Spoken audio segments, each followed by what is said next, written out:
Welcome, wanderers of story and song.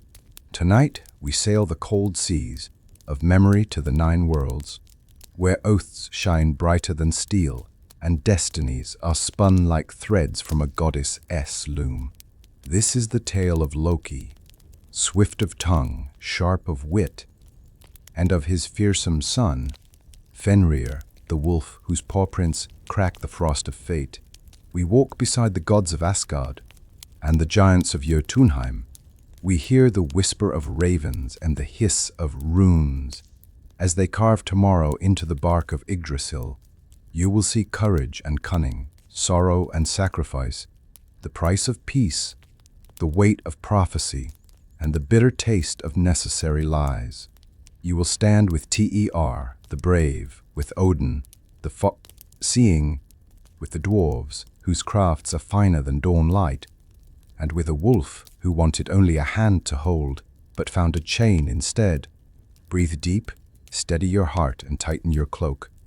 Let the fire burn low. When the embers glow like eyes in the dark, our saga begins. Loki and the Binding of Fenrir. Canked in the cold hush of a northern dawn, Asgard awoke to omens written in ash and bone. Snow clung to the golden halls, but in the forests beyond, something darker stirred. Odin's ravens, Hugin and Munin, had flown far across the nine worlds and returned with troubling whispers. Beneath a blood-red eclipse, in the shadowed land of Jotunheim, a wolf had been born.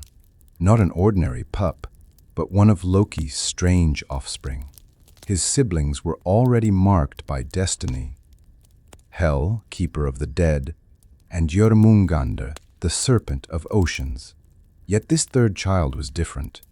His paws pressed too heavily into the earth. His eyes glowed with a hunger that no hearth fire could soothe. In the high seat of Helidskjalf, Odin sat brooding, his one eye tracing the paths of fate as though the threads of the Norns were etched into the air before him. He saw the wolf's shape growing vast, its shadow stretching over gods and men alike. Fenrir, he murmured, giving name to the terror before it had teeth. At his side, Frigg laid a hand upon his arm, whispering caution. But already the hall filled with gods, Ter, whose courage never faltered, Thor, with his hammer restless in his grasp, and Loki, feigning laughter though unease, flickered in his sharp gaze. The air was heavy, as if the branches of Yggdrasil themselves bent under the weight of prophecy. In the silence between heartbeats, the gods knew. The first spark of doom had fallen, and fate had begun to stir. The holeless silence cracked when Loki stepped forward. His smile curved like a knife. He was never more dangerous than when he laughed at fate. And yet beneath the jest there was an edge of pride and of fear. For the whispers of Odin's ravens spoke not only of Fenrir, but of three children, each born of Loki and the giantess Angrboda in the ironwood. The first was Hel, pale as a corpse, half her body living, half shadowed by death. She was sent to rule in the realm beneath roots and frost, where the unhonored dead wander. The second was Jormungandr, the great serpent, hurled by Odin into the sea, where he grew so vast that his coils circled Midgard itself. And the third, Fenrir, the wolf whose tread shook earth, whose hunger seemed bottomless. The gods muttered uneasily as Loki, feigning indifference, spoke of them as though they were curiosities at a feast. Hel holds her throne well enough, though she prefers shadows to sun. Jormungandr plays in the ocean, twisting storms with every flick of his tail. And Fenrir, little Fenrir, he grows, my friends. You will not find a pup so bold, nor teeth so sharp. Thor frowned, hand tightening on Mjolnir. Odin's single eye grew colder, weighing prophecy against mercy. Only Tizar leaned forward, intrigued, not yet hardened by fear. He heard in Loki's words not only doom, but the tale of children who had been cast aside for what they might become. The hall seemed smaller with each heartbeat, the gods' shadows lengthening as the names of Loki's children took root in destiny. The high hall of Asgard thrummed with voices like a storm contained within walls of gold. Word of Loki's children spread swiftly, and with it came fear. The gods, proud and fierce, gathered at Odin's summons. The Allfather sat upon his throne, his one eye gleaming like cold fire, his ravens restless upon the beams above. Threfta paced like a caged bear, muttering of chains and thunder. Frigg lingered at Odin's side, her gaze clouded by sorrow. Heimdall, watcher of the Bifrost, stood silent and stern, every sense sharpened. Baldar Prim's radiance filled a corner of the hall, though even his brightness could not chase away the dread that thickened the air. Odin raised his hand, and the clamor fell into uneasy silence. "The wolf Fenrir will grow beyond measure," he declared. "The serpent Jormungandr will choke the seas, and hell will sit a throne of death. This is the weave of fate." Murmurs rippled like fire through dry grass.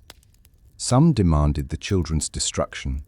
Others counseled mercy, fearing that harshness might birth the very doom they sought to avoid. Loki laughed, his tone sharp. "Fear shadows you more than my children ever could. You whisper of prophecy as though it were iron.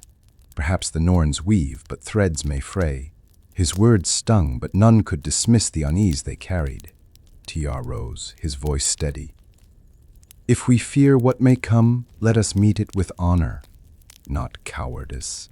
I will watch this wolf, and I will feed him with my own hand." His vow rang through the hall, silencing doubt for a moment. Odin's gaze lingered on Ter, both troubled and grateful.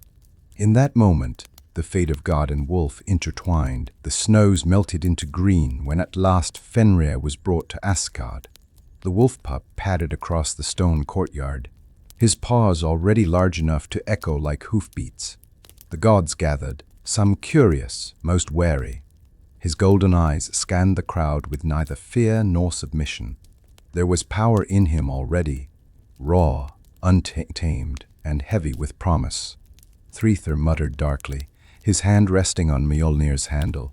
Others whispered, wondering how long before the pup turned savage.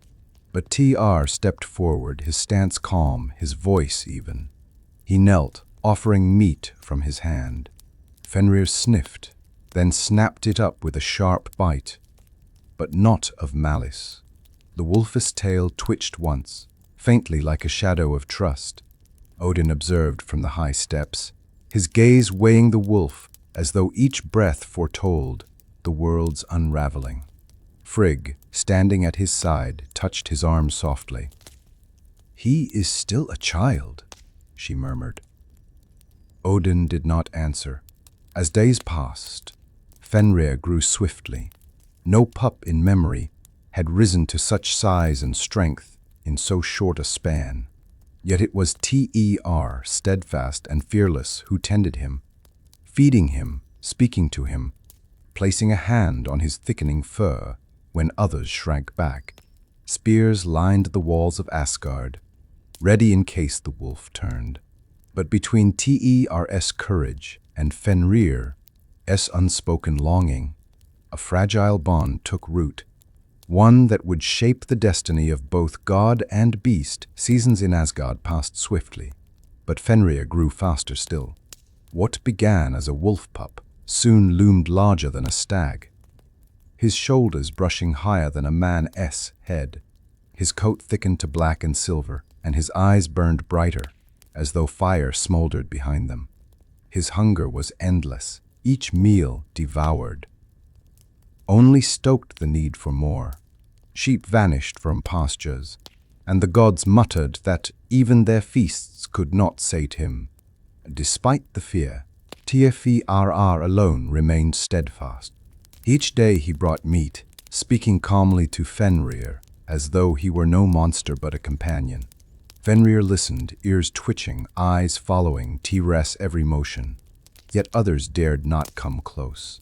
Thor watched from a distance, hand always near Mjolnir. Odin's gaze hardened, as though every bite Fenrir took was another stroke of prophecy fulfilled. The halls of Asgard trembled when Fenrir roared. Walls shook, shields rang on their racks, and still he grew. Whispers turned to fears, fears into accusations. "He will outgrow us all," some muttered. "Soon no chain, no wall, no hall will contain him." Loki laughed at such words, but his laughter rang hollow. At twilight one evening, Fenrir raised his head to the sky and howled. The sound rolled like thunder, echoing across realms, rattling the roots of Yggdrasil itself. In Jotunheim, giants paused their feasts. In Niflheim, Hel turned her pale face upward, and in the sea, Jörmungandr stirred. The wolf was no longer a pup. He was becoming the storm the Norns had whispered of. To ease the growing tension, Loki devised games. The wolf, he claimed, should not be feared but entertained, challenged with tricks and contests that might tame his wild heart.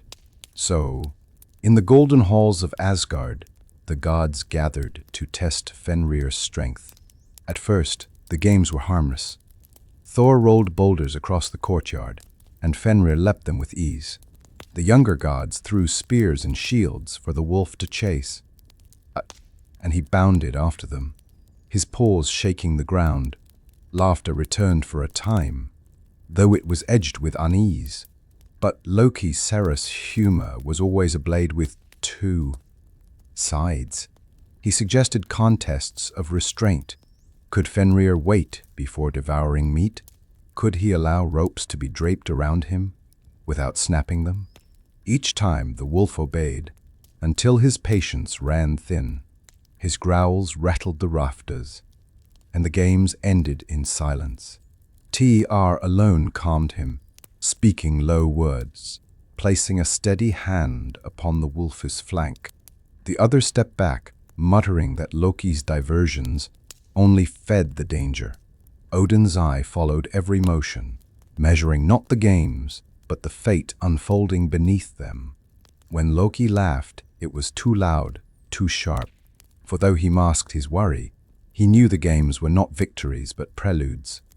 Each test revealed that Fenrir was no longer a pup of play. He was a beast pressing against the bounds of prophecy. And with each jest, the gods drew nearer to a decision that could not be undone. The wolf's howl still echoed in the gods' minds.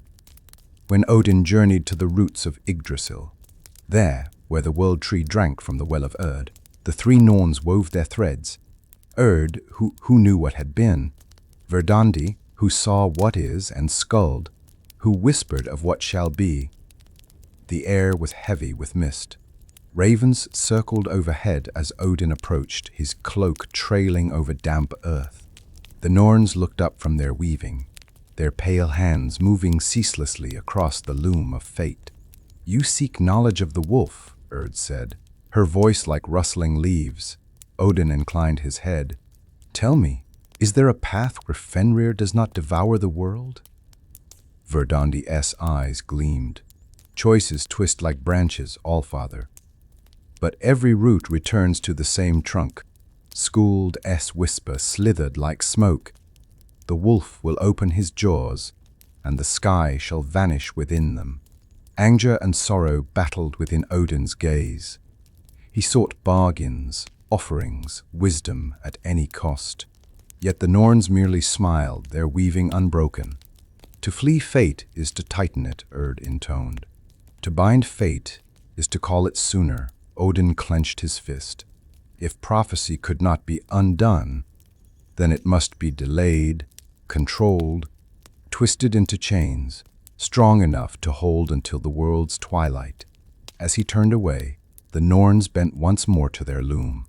Their threads gleamed faintly, and among them stretched one line, darker than night, the strand of a wolf bound in sorrow and blood. In the quiet of night, when Asgard's torches dimmed and the gods lay in uneasy sleep, Fenrir dreamed. His massive body rested in the courtyard, yet within his mind he chased across endless skies. The moon gleamed silver above, and he leapt toward it, jaws wide, teeth catching its cold glow.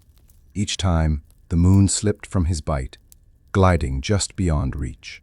His hunger grew sharper, his paws left cracks in the dream ground, and his howl rang so loud that even stars quivered.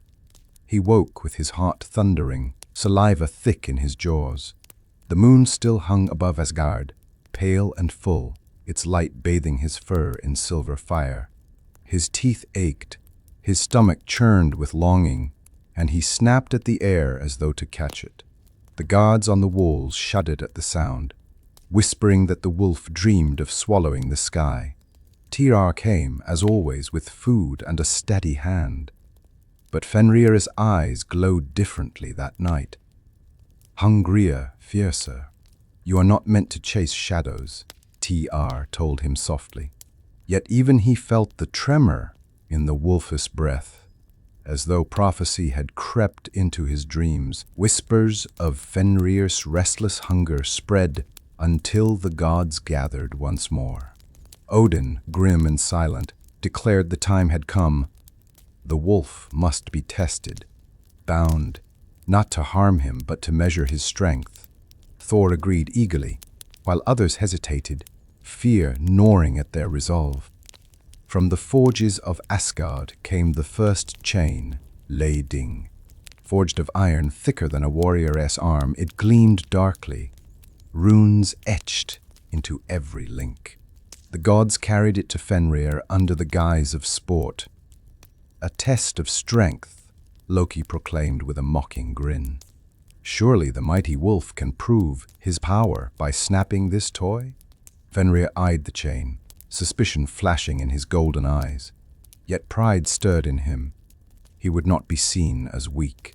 With a low growl, he allowed them to wrap the iron around his legs and body. The links clinked like thunder, heavy and cold. When the last clasp closed, Fenrir braced himself. Muscles rippled, claws tore into the ground. With a roar he strained, and Leiding shattered.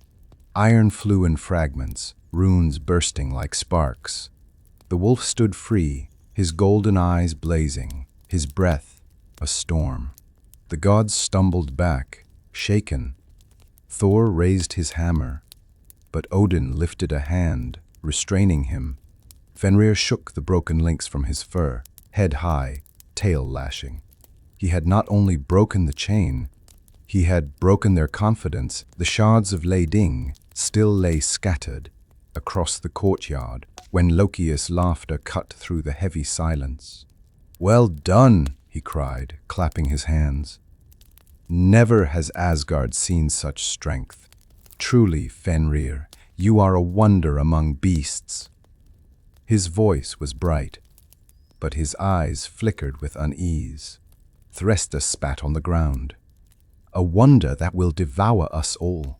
That wolf is no ally, but a storm waiting to break." Odin remained quiet, watching Fenrir's steady breath, the golden gleam in his eyes.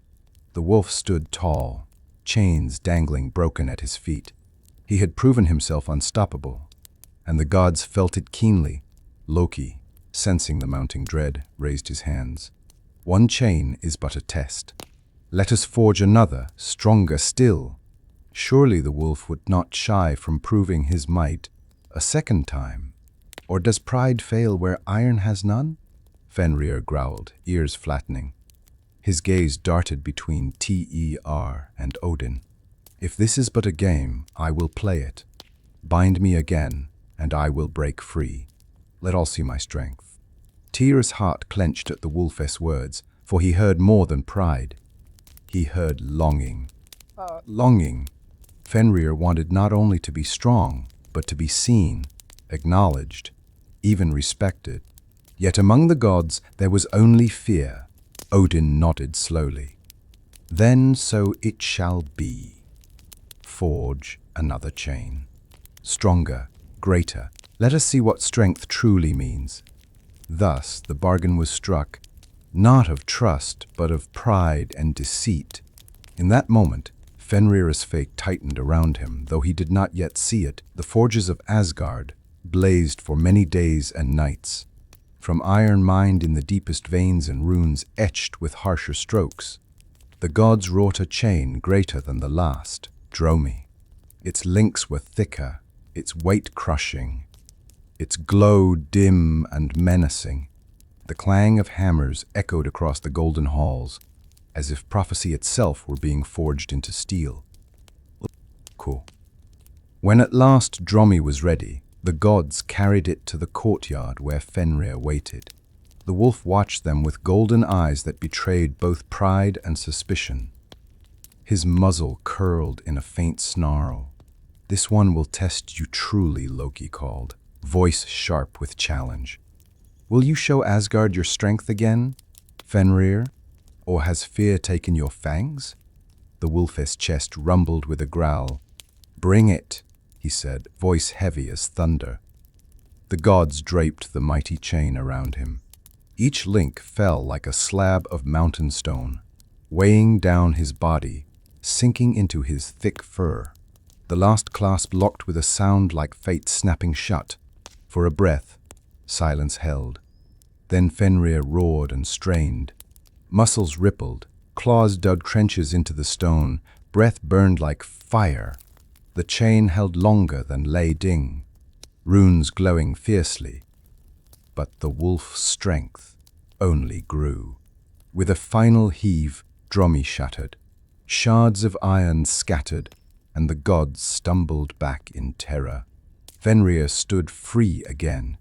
Stronger, prouder, more dangerous than before. When the echoes of Dromi's shattering faded, silence lay over Asgard like ash. The gods withdrew, shaken by the wolf's strength. None spoke, for fear that words might summon doom too quickly. In his high hall, Odin sat alone, ravens whispering into his ears. He turned the fragments of chain in his hand, iron cold and useless. Twice they had tried to bind the wolf. Twice he had broken free, and each time the god's fear had grown while Fenrir's pride had swelled. Frigg entered quietly, her eyes soft with sorrow. "He is but a creature, husband. He knows hunger, not prophecy." Odin's gaze hardened. "No, Frigg. He is prophecy.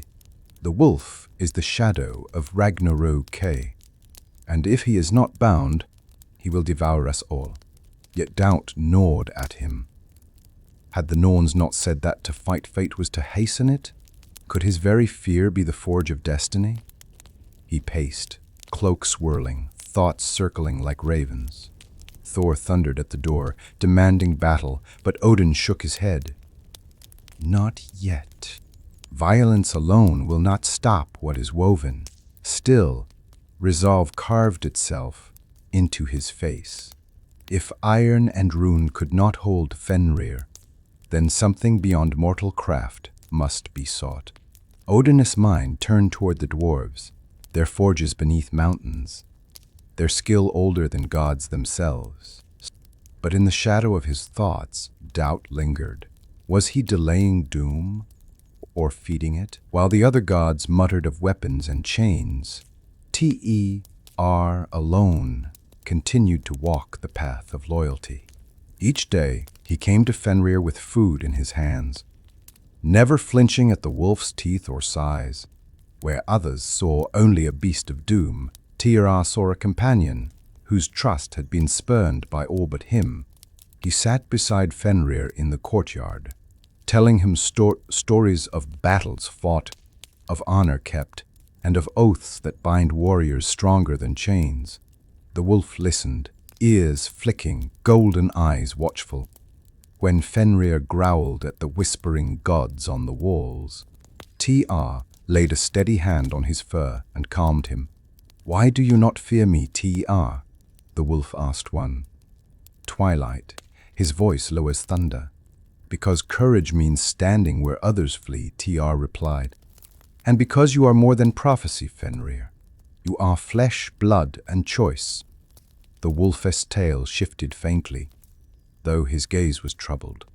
For though he trusted Ter, He felt the weight of the gods' stares, the hush of their fear. He knew he was not welcome, save by this one hand that fed him. From the high hall, Odin watched this bond with unease. To him, Tyr's loyalty was not kindness but a tether, one that might be cut when fate demanded sacrifice. Yet Tyr cared little for prophecy.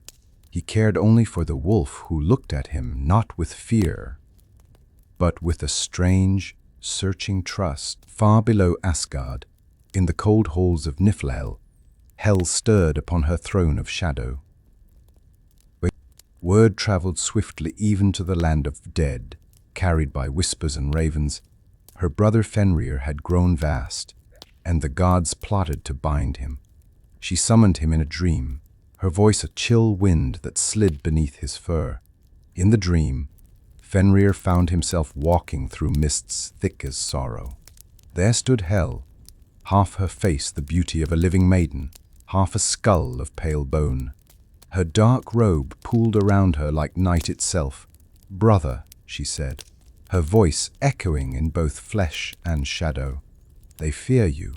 They do not see a child, nor a companion, nor kin.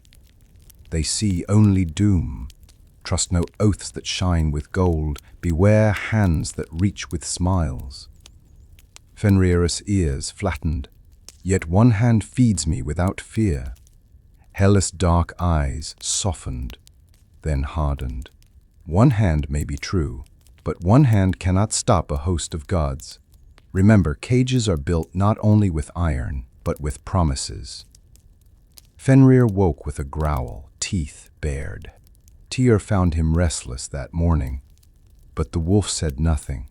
In his heart, Hel's warning burned, a shadow coiled beside his growing pride. After the failure of 2 chains, Odin's patience wore thin. He called for Loki, whose cunning often solved what strength could not.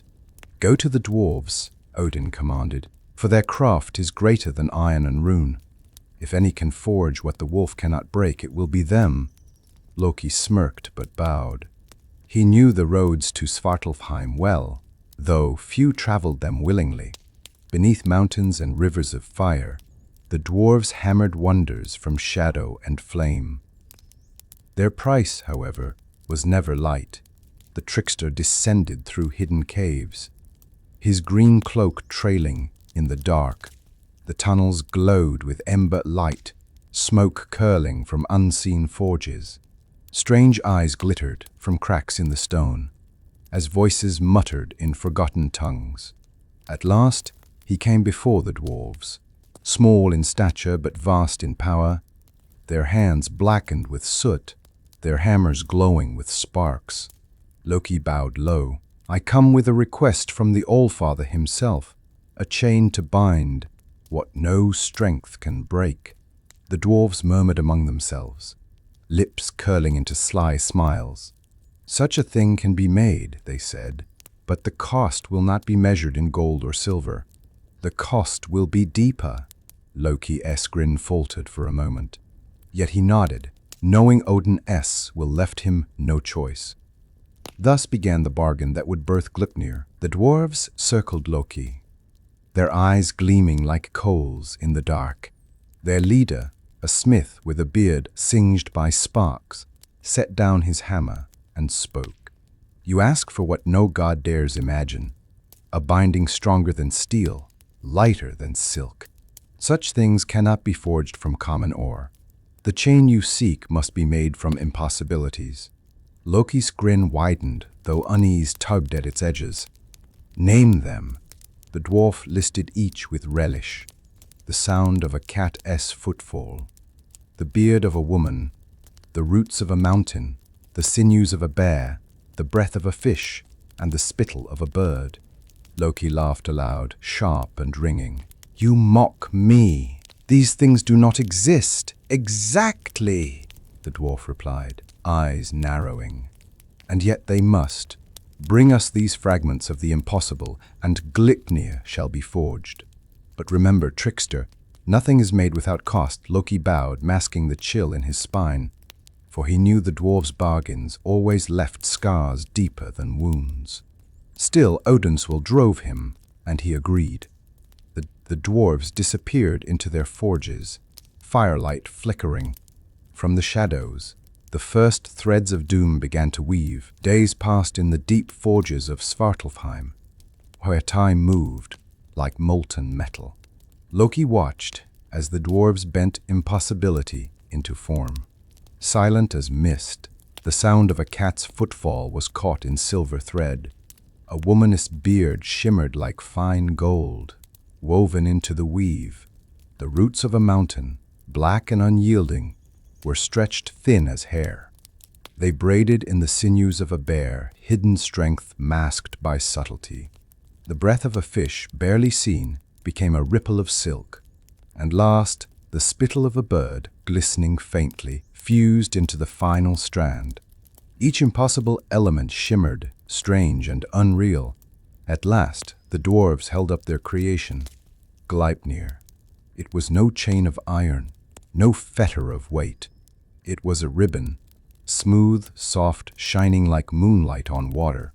It seemed fragile, harmless, a toy unfit even for binding a child. But Loki felt its weight without touching it, a pressure heavy on his heart. The dwarf leader's voice rumbled. Here lies strength in gentleness, terror in silk. It will not break, but remember, Loki, every binding cuts, and what is bound will one day break. Loki forced a grin, tucking the ribbon into his cloak. The dwarves turned back to their forges, hammers already striking new secrets into the dark. With Gleipnir hidden beneath his cloak, Loki left the dwarves' forge. The ember-lit tunnels of Svartalfheim glowed around him, smoke curling like the breath of dragons. Each step echoed with unease. The ribbon weighed nothing, yet it dragged on him heavier than iron. The dwarves' warning gnawed at his mind. Every binding cuts, and what is bound will one day break. But Loki forced a smirk. Let them fear, he muttered. I will deliver what Odin demands. And none will say Loki faltered. Through caverns of molten rivers and jagged stone, he walked. Strange eyes watched from cracks in the walls. Shadows of dwarves muttered like echoes, though none followed. By the time Loki emerged beneath a sky streaked with twilight, his heart was as restless as the wolf's hunger. He tightened his cloak, feeling the ribbon hum faintly, like a harp string plucked by unseen hands. The path back to Asgard stretched long, yet each step felt like a bargain sealed. Loki whispered to himself, half in jest, half in fear. What binds the wolf may yet unbind the world. When Loki returned, the gods gathered to plot the final test. Odin chose the Isle of Lyngvi, a place ringed by waters and covered in heather, far from the walls of Asgard. Here, he said, the wolf will meet his trial. If he breaks free, no halls will fall. The gods crossed the waters, carrying Gleipnir. Thor's hammer gleamed, ready if the wolf turned violent. Heimdall watched the skies, ever alert. Tr walked silently, knowing the weight of what was to come. Fenrir waited on the island, vast now as a war horse, golden eyes fierce. His fur bristled when he saw the ribbon. It shimmered harmlessly, no heavier than silk, no thicker than a cord of flax. The wolf's lips curled. You bring me thread, not chain, he growled. Do you mock me? Loki stepped forward, laughing. Mock you? No, mighty wolf.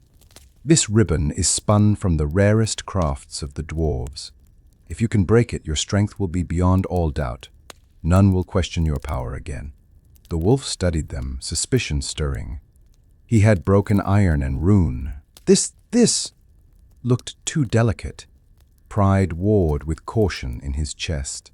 At last he said, I will consent, but only if one of you swears no deceit hides in this game.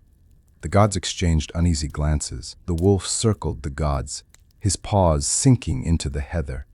The ribbon gleamed faintly in the light, soft as dawn, harmless as grass. and yet it smelled of silence and deceit. Fenrir's golden eyes narrowed. "You trick me," he rumbled. "No chain this delicate could bind me unless sorcery lies within it. If you mean me no harm, prove it."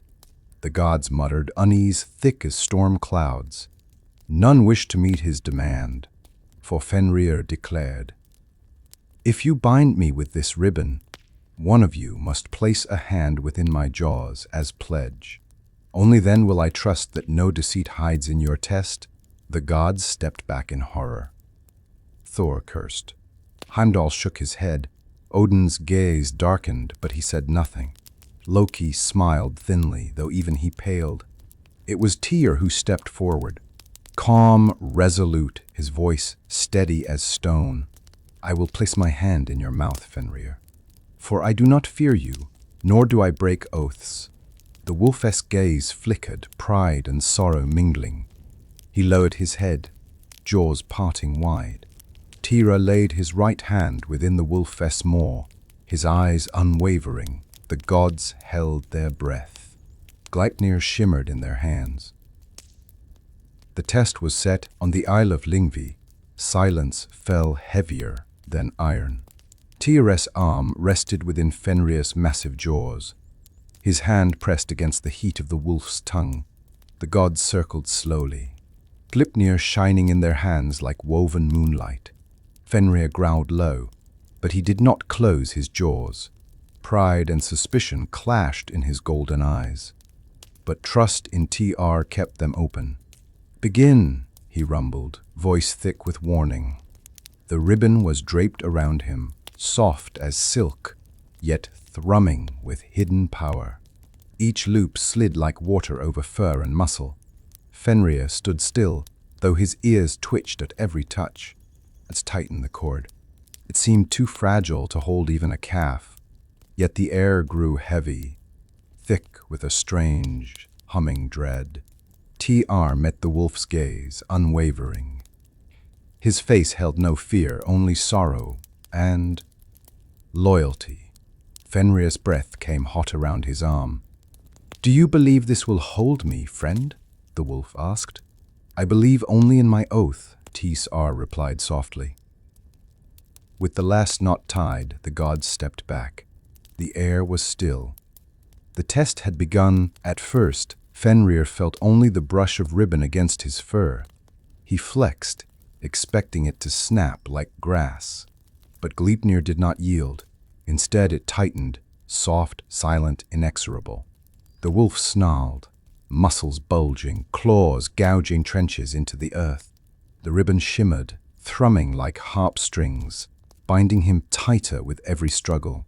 He roared, shaking mountains, the waters around Lyngvi surging high. The gods staggered but held their ground. Thor raised his hammer, Odin raised his staff. Heimdall braced the earth with his horn. Loki clapped, pretending triumph, though his smile cracked at the edges. Tyr remained still, hand inside the wolf's jaws, eyes steady. Fenrir thrashed, teeth gnashing, but the ribbon held. He strained with all the power of storm and shadow. Yet Gleipnir bent, stretched, and only bound tighter. The wolf's golden eyes widened in fury and dread. "Deceit!" he roared, voice shaking the island.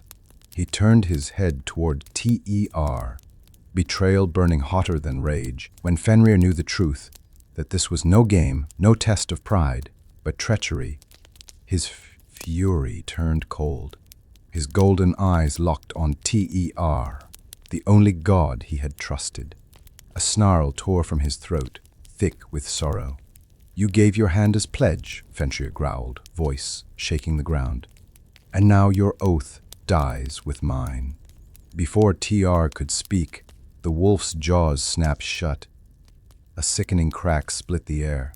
Tyr staggered back, his right arm ending in blood, his face pale but proud. He did not cry out. His gaze remained steady, even as pain burned through him. The gods recoiled, horror mingling with triumph. Odin's eye gleamed with grim satisfaction. Thor exhaled in relief. Loki laughed too loudly, the sound brittle. Fenrir thrashed, foam flying from his mouth, but Gleipnir held him fast. The earth split, rivers recoiled, the sky dimmed. The wolf's howl burst forth, a sound so vast it shook every realm. In Jotunheim, giants dropped their cups. In Niflhel, hell lifted her head. Beneath the sea, Jormungandr stirred in his coils. Even Yggdrasil trembled, as if the very tree wept, bound, betrayed. Fenrir's cry carried across the worlds, and in that sound, Ragnarok's shadow deepened, bound upon the Isle of Lyngvi. Fenrir lifted his head and howled. The sound tore through sky and stone, rising like a storm that no wall or weapon could resist. It was not merely a cry of pain. It was betrayal, fury, and prophecy, woven into one unending note. 8. The howl rolled across the 9 realms. In Jotunheim, giants paused mid-feast, their laughter dying as their cups rattled on the stone tables. In Niflhel, hell turned her half-living face upward, eyes dark with sorrow for her bound brother. Across Midgard, men and beasts alike shuddered, sensing doom in the night wind. Even beneath the sea, Jormungandr stirred, his coils tightening around Midgard, waves rising high in answer to the wolf's cry. Ravens took flight in panic, scattering across Yggdrasil's branches. The great tree groaned, its roots quivering. The gods stood frozen, their triumph drowned beneath the echo of that sound. Odin clenched his staff tighter. Knowing this was not victory but a delay, Thor exhaled, though unease crept into his proud stance. Heimdall's hand gripped his horn ready, though it was not yet time. Loki forced a laugh, but the sound cracked, hollow. The howl faded at last, leaving silence heavy as stone. Yet all knew it had carved itself into the marrow of the 9 realms. Nothing would ever sound as it had before. Loki clapped his hands, forcing a laugh that rang sharp against the silence. Well done, my friends! The beast is bound, the doom delayed, and Asgard stands safe. His grin widened, but his eyes darted nervously. No one answered. The gods stared at Fenrir's heaving chest, his foam-flecked muzzle, his eyes blazing with fury and grief. Tr, pale and bleeding, stood apart, his right arm gone yet his back unbowed. His silence was heavier than Odin's gaze. Thor spat into the grass, muttering of storms yet to come. Heimdall turned away, his face grim. Even Baldr's light seemed dimmed. Only Odin spoke, his voice a low murmur. This is no victory. We have sown what we feared, Loki's laughter faltered. For though he lived by jest, he knew in his heart that deceit left scars that are deeper than wounds. He felt the wolf's howl vibrating still within his bones, a sound that promised reckoning. For once, Loki found no clever word to cover the truth. Fenrir's golden eyes met his, burning with loathing. The trickster swallowed hard, his smile breaking. He turned away, cloak swirling, hiding the tremor in his step. Though Fenrir lay bound, his howl had stirred more than sorrow. Ripples spread like a pebble dropped into a lake. In distant forests, 2 smaller wolves stirred, Skurl and Hati, born of Fenrir's blood. They snapped at the air, chasing sun and moon shadows across the sky. Their hunger echoed their father's. In Midgard, omens grew. Farmers woke to see their crops withered overnight, animals restless and wild. Fishermen whispered of waves too vast to be born of mere storm. In Niflhel, Hel sat upon her throne, her fingers tapping the armrest. Her brother's howl still vibrated in her bones.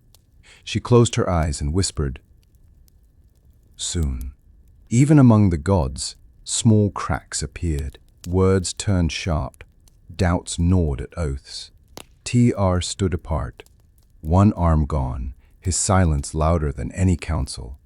Thor demanded harsher measures for all of Loki's brood. Frigg's voice trembled with sorrow. Odin's eye grew darker, seeking answers in shadows of fate. The wolf was bound, but the world had changed. Prophecy was no longer distant. It was near, humming beneath the roots of Yggdrasil. And though Gleipnir held firm, it thrummed faintly, as if remembering the strength it contained. Though Gleipnir held firm, Fenrir would not be silenced. His roars shook the isle, his foaming jaws snapping at the gods whenever they drew near. To contain him further, Odin commanded a cruel measure, a sword placed crosswise between his teeth, forcing his mouth open. The blade wedged tight, its hilt jutting from one side, its tip from the other. From his jaws poured rivers of saliva, thick and white, flowing down into the earth. The froth spread into streams that the skalds later named Vana, the river of expectation. Fenrir thrashed, his eyes blazing with hatred.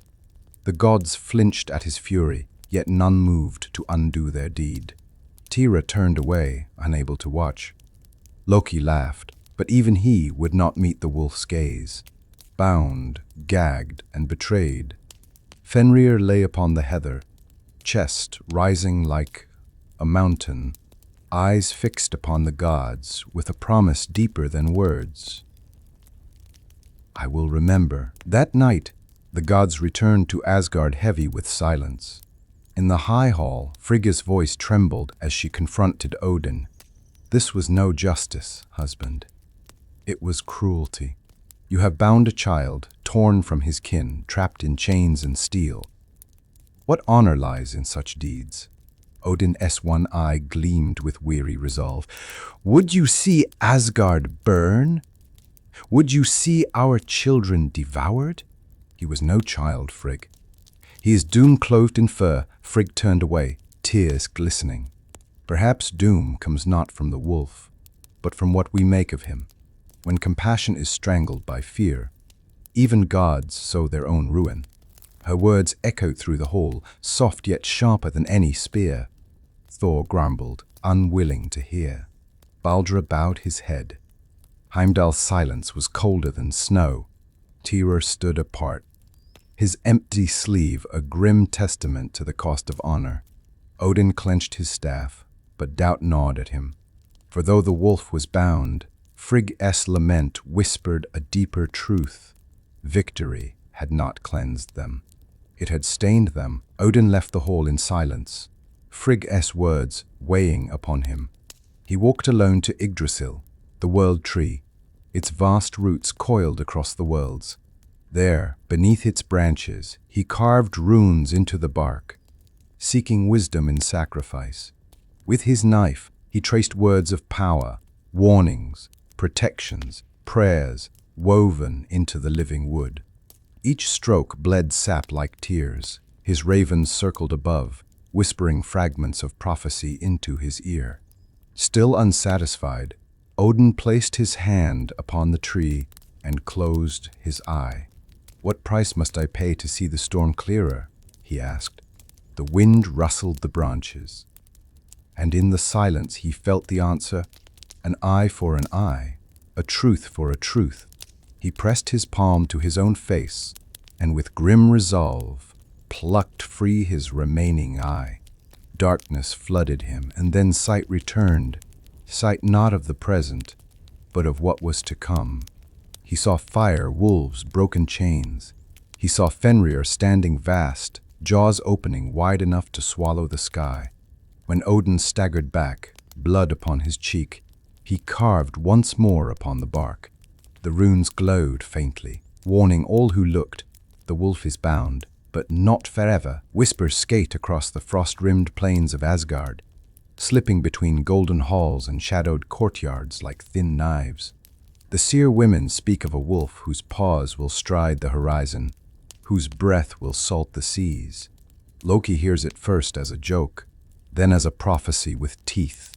He smiles to hide the flicker in his eyes. Pride, worry, something knotted. Fenrir, his monstrous son, grows faster than seasons can count. Each day the puppet's shadow lengthens. Each night the stars seem to gather, wary sentries for the black shape prowling the edge of the world. The Umsur meet beneath a sky stiff with cold. Odin's ravens mutter on the rafters, while the Allfather weighs the rumor like iron in his palm. If the wolf is doom, he says, doom must be learned, then bound. Tyr, whose courage does not know how to whisper, volunteers to approach the beast. Loki does not speak. He looks toward the tree line, as if sound itself might crumble there, where Fenrir's pads have bitten deep into snow and earth alike. In the forest clearing, the wolf practices at play, snapping wind, wrestling saplings into splinters. When Fenrir catches Loki's scent, his tail rises like a banner. "Father," he rumbles, a voice rough with thunder yet still young. Loki's reply catches, a joke half-born. The gods promise games of strength, chains that only heroes can break. Fenrir grins with 1,000 knives. By dusk, a decision hardens among the gods like water into ice. They will test the wolf's strength. If the rumor is only wind, it will pass. If it is prophecy, then chains must be found that wind cannot teach how to escape. Loki watches the sunset bleed and wonders which side of fate he has just chosen. They name the first chain Lading, forged by common smiths with uncommon pride. It clinks like bravado and shines like boast. The gods carry it into the clearing with easy smiles, the kind used by gamblers before the first throw. Fenrir watches, ears pricked, amused by the pomp. Break it, the gods invite, arranging themselves at a prudent distance. Loki lounges against a pine, pretending nonchalance. Tyr steps closer, hand out, voice gentle where others are jesting. It's only a game. Fenrir lowers his neck. The chain snakes around his chest and legs, cool metal-tasting fur. He rolls a shoulder, testing weight. His muscles swell like storm clouds. The forest holds its breath. With a grunt and a shake, lynx burst like ice under spring river thaw. Splinters of iron rain the field. Laughter erupts from the wolf first, then from Loki, then grudgingly from gods whose pride smarts like a fresh bruise.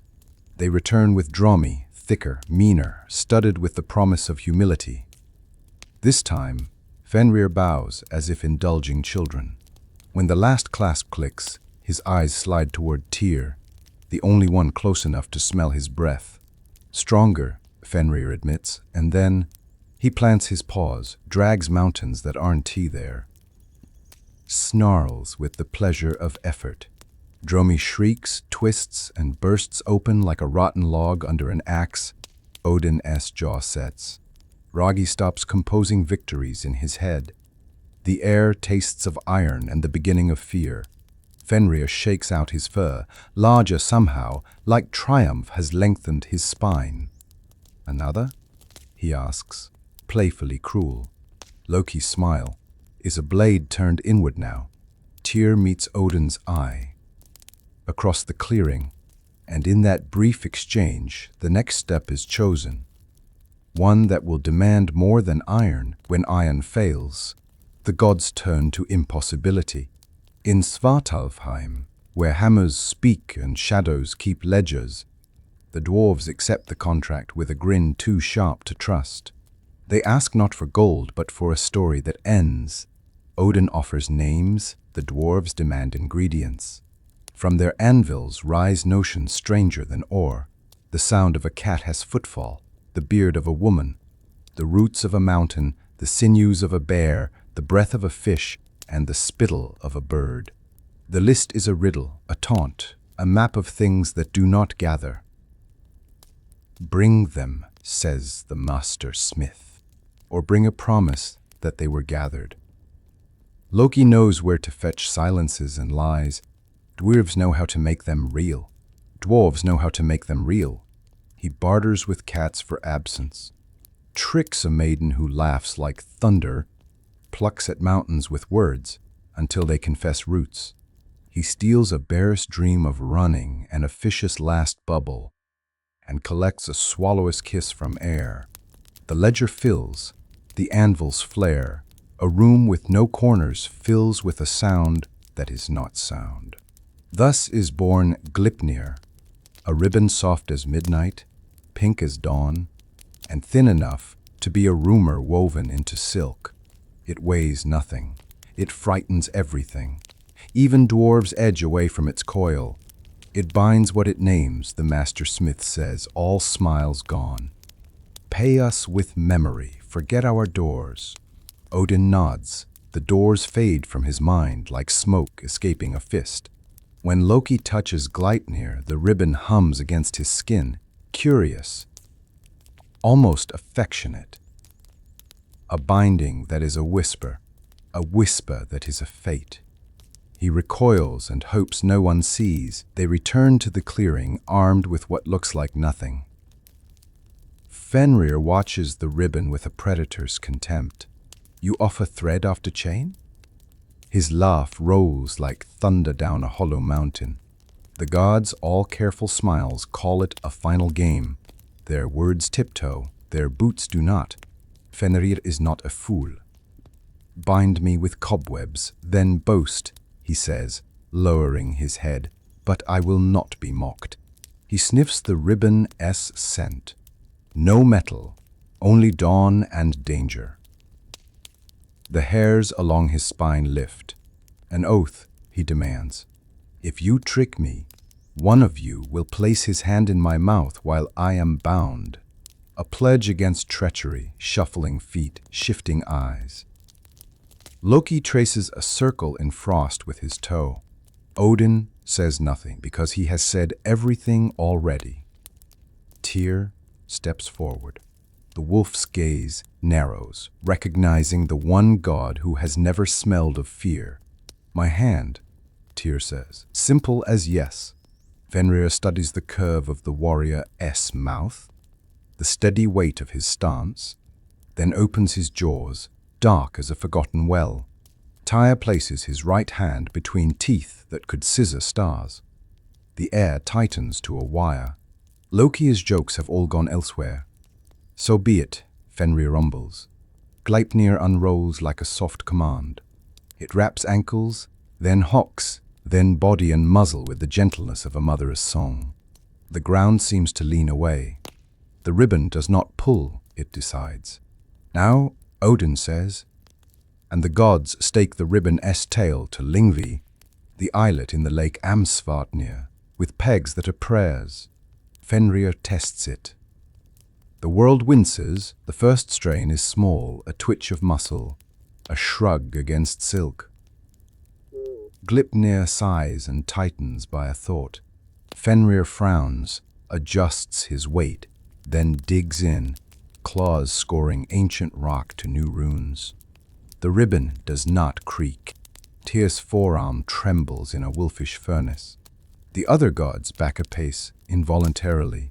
Some with triumph souring into awe, some with pity they don't dare name. Fenrir growls, low and appalled. He summons the trick of growth.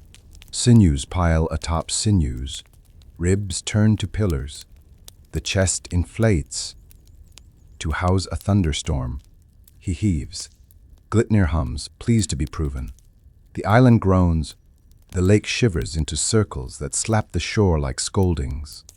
Birds rise in a panicked scribble against the clouds.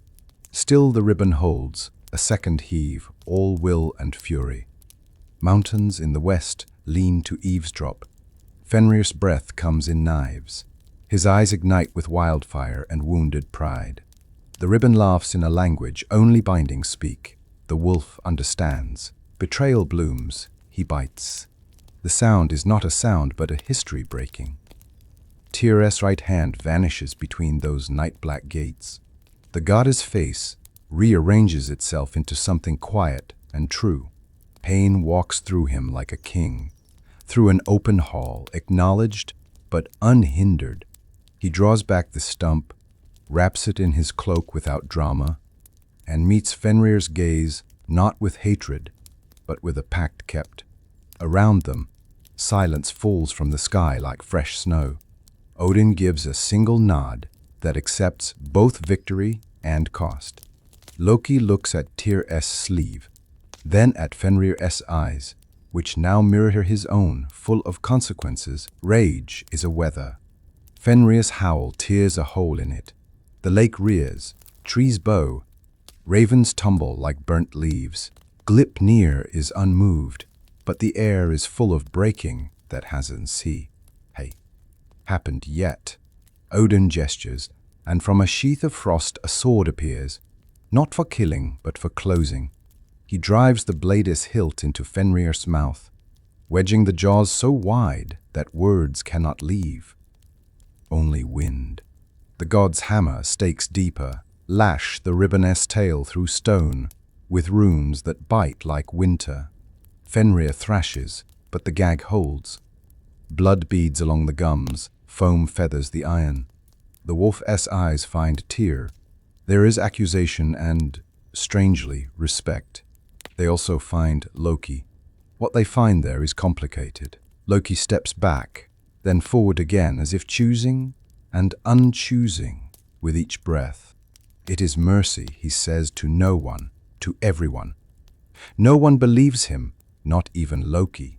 The eyelet Lyngvi settles, chains of prayer going taut along its bones. Odin speaks sentences that sound like verdicts.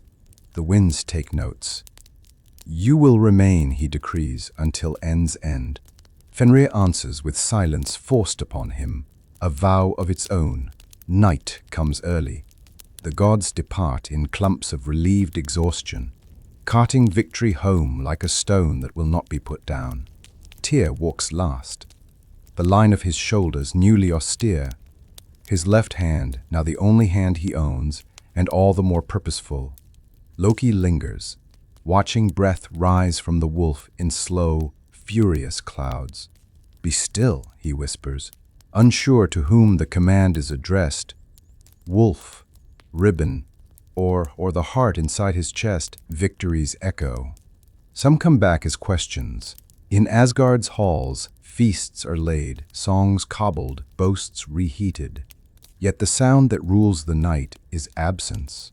Tyr's chair sits slightly askew. Loki's quips die early.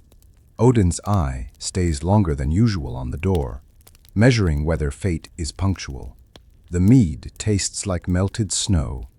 Out on Amsvartnir, the gagged wolf breathes a rhythm the lake cannot forget. With jaws forced open, he swallows stars and nausea and the promise of one day.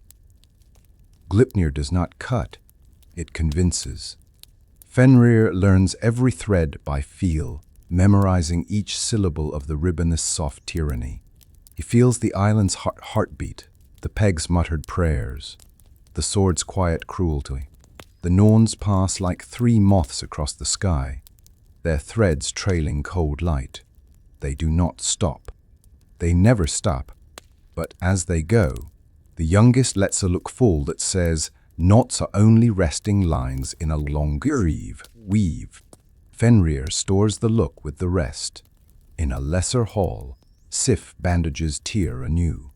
You can fight with one hand, she says. I intend to, he answers, not unkindly. Loki comes to the doorway, pauses, and then moves on. He cannot survive the purity of Tyr's calm tonight. Instead, he climbs the outer stairs where the wind is honest and the stars do not ask for reasons. He draws from his pocket a shred of silk, some echo of Gleipnir kept like a thorn. He ties and unties it until his fingers remember every way. A lie can become a promise, and a promise can become a sentence. Below him, the world sleeps like someone pretending to sleep. Loki is a ledger left open in a storm. He goes to Lyngvi at dawn, when Frost writes poems on stone. The guards have been dismissed. None expect a rescue that cannot happen. Fenrir hears him from far off, footfalls with a clever cadence. The wolf's eyes narrow. then soften by a hair's breadth. Father and son regard each other like mirrors, staggered, the same image repeating. Smaller, stranger. Tonger. I did not choose this, Loki begins, and both know it isn't true in the simple way truth prefers. I chose many smaller things that add up to this. He laughs once, the sound of rope tightening. The wolf cannot answer with words. His breath fans Loki's cloak and paints it with crystals. Loki steps closer, within the weather of his son. He touches Gleipnir with 2 fingers and inhales its hush.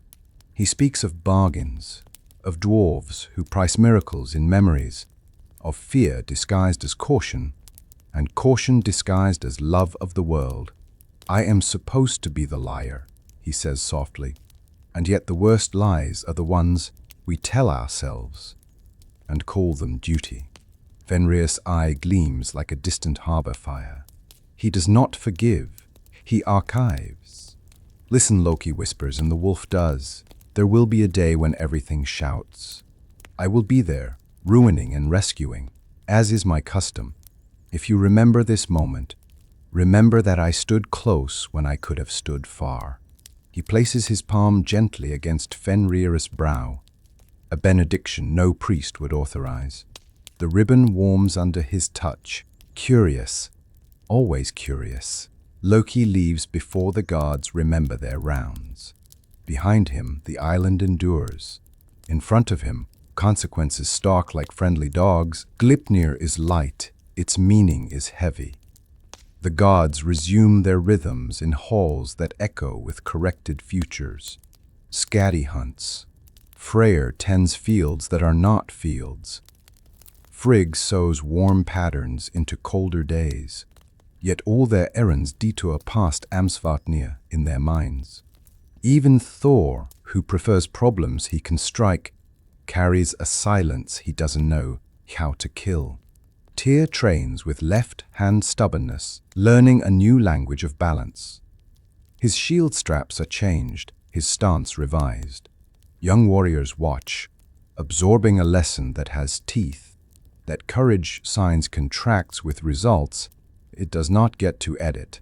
He smiles at them with one corner of his mouth, the corner that hurts less. Odin, alone, looks into the reflecting pool that sometimes tells the truth, if you are cruel enough to it.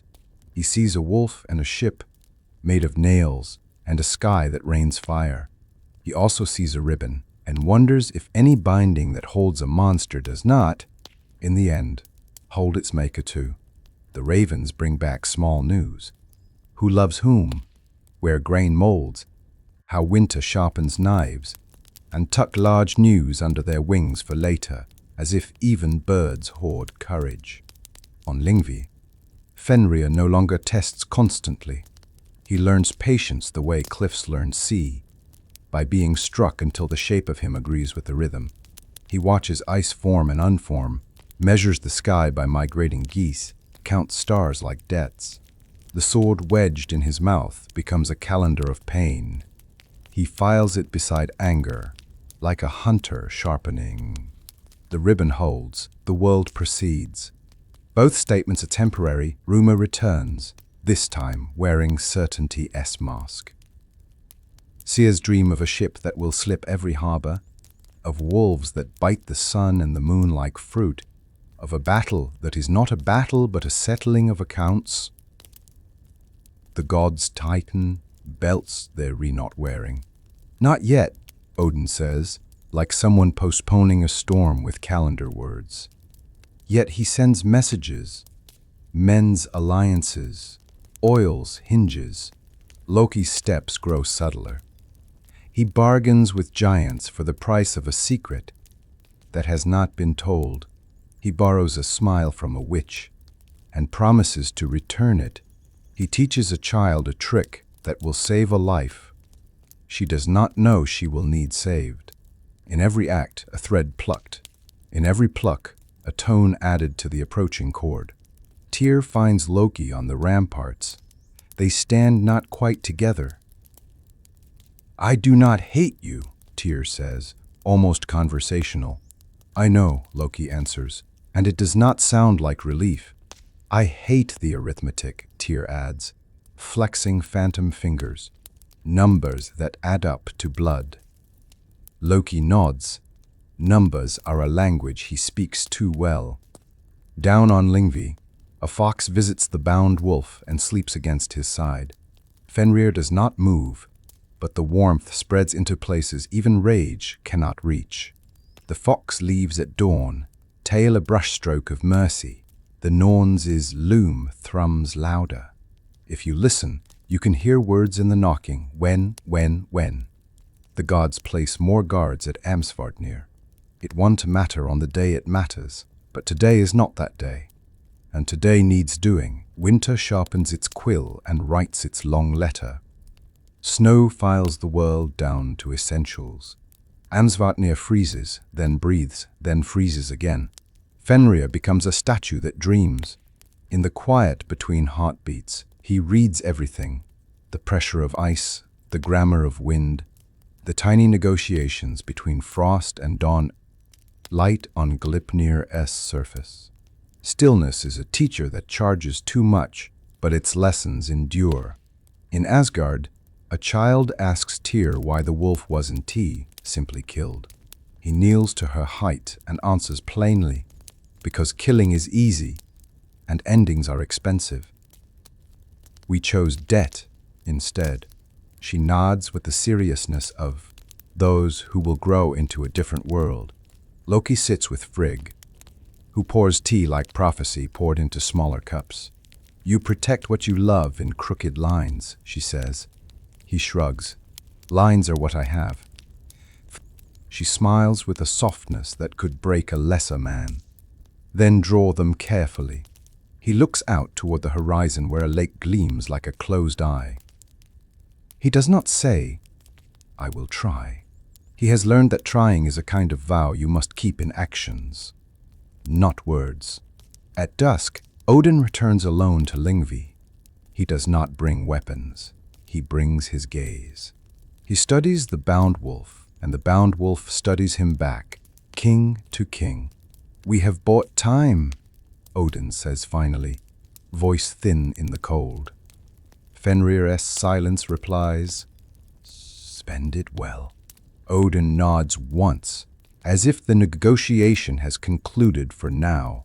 The sky turns the color of the inside of an iron bell. Somewhere far off, something practices breaking. Here, for one more night, the ribbon holds and the lesson holds with it, that power without wisdom becomes disaster, and wisdom without courage becomes a chain.